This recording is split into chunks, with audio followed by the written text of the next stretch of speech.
E20 petrol ఎలాగైతే వచ్చిందో, ఇప్పుడు మనం ఎల్‌పీజీకి బదులుగా ఈ యొక్క ఇథనాల్‌ను వాడుకొని వంట చేసుకోవడానికి కొత్తగా స్టవ్‌లు ఏర్పాటు చేశారు. ఆ స్టవ్‌లు కూడా వస్తున్నాయి. వాటికి ఏటీఎంలు కూడా రాబోతున్నాయి. అంటే మనము ఇథనాల్ కోసం అక్కడికి ఇక్కడికి పరిగెట్టకుండా ఏటీఎంకి వెళ్ళి మనం క్యాన్ల ద్వారా ఇథనాల్ తెచ్చుకోవచ్చు.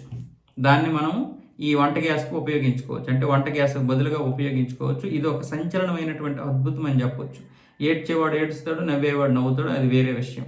E20 వల్ల చాలామంది ఇప్పటికే బైకులు మైలేజ్ తగ్గిపోయాయని, బైకులు పోతున్నాయని అంటున్నారు. మైలేజ్ తగ్గిన మాట వాస్తవమే గానీ, బైకులు పోవడం అనేది కాదు అని కొంతమంది చెప్తున్నారు. దీన్ని కూడా కేంద్ర ప్రభుత్వం తీసుకుంది. ఈ యొక్క ఆలోచనని, సూచనలను కూడా తీసుకుంది. దీన్ని కూడా పరిగణలోకి తీసుకొని ఇప్పుడు ప్రయత్నాలు చేస్తుంది. ఒకవేళ నిజంగానే బైకులు, వెహికల్స్ ఏమైనా పాడవుతున్నాయా? దాన్ని ఇంకా మెరుగైన విధంగా తీర్చిదిద్దాలని చూస్తున్నారు. ఇంకా చెప్పాలంటే ఈ 85, ఈ 100 కూడా తీసుకురావాలని చూస్తున్నారు.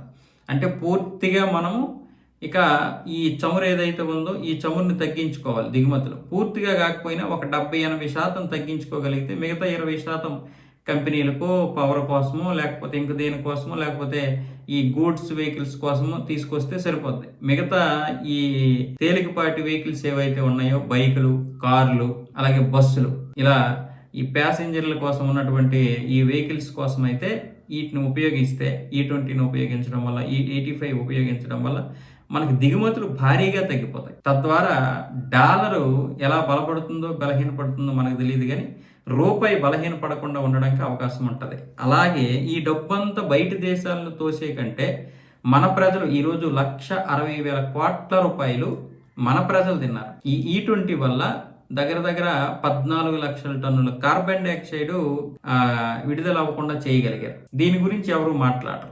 ఎంతసేపు దానివల్ల బైక్ మైలేజ్ పడిపోయింది, బైకులు పోతున్నాయి అనే దాని మీద పరిగణలోకి తీసుకొని ఇప్పటికి ఆల్రెడీ చేస్తున్నారు. మైలేజ్ కూడా తగ్గిన మాట వాస్తవం, అది అందరూ ఒప్పుకున్నారు.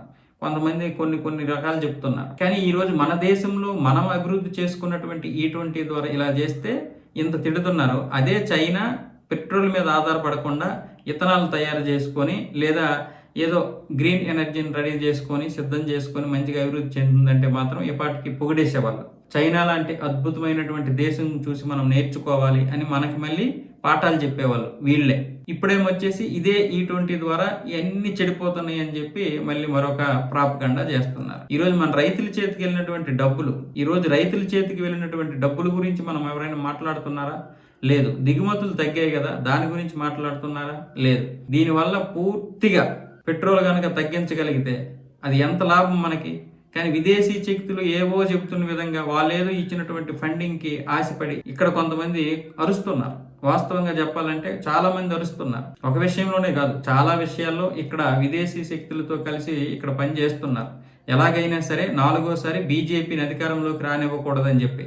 బీజేపీ ఇలా వరుసగా అధికారంలోకి వస్తే ఇక మన ఆటలు సాగవు.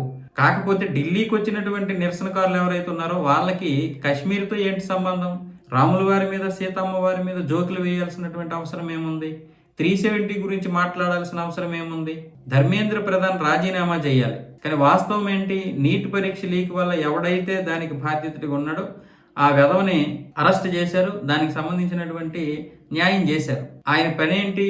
అక్కడ జరుగుతున్నటువంటి అవినీతిని, జరుగుతున్నటువంటి తప్పిని ఆయన ఖండించాలి, దానికి తగిన శిక్ష వేయాలి. అది ధర్మేంద్ర ప్రధాన్ పని. ఆ పని చేశాడు. ఇప్పుడు ఆయన రాజీనామా చేయాలంటే మొత్తం వ్యవస్థ అంతా రాజీనామా చేయాలి. ఎక్కడే తప్పు జరగదు. కాంగ్రెస్ గత 66 సంవత్సరాల పరిపాలన కాలంలో ఎన్ని తప్పులు చేసింది, ఎన్ని స్కాములు చేసింది. వీటన్నింటినీ పరిగణలోకి తీసుకుంటే అసలు ఆ ప్రభుత్వమే ఉండదు. అంటే దీని వెనక ఎంత పెద్ద విదేశీ శక్తులు ఉన్నాయో ఆలోచించండి.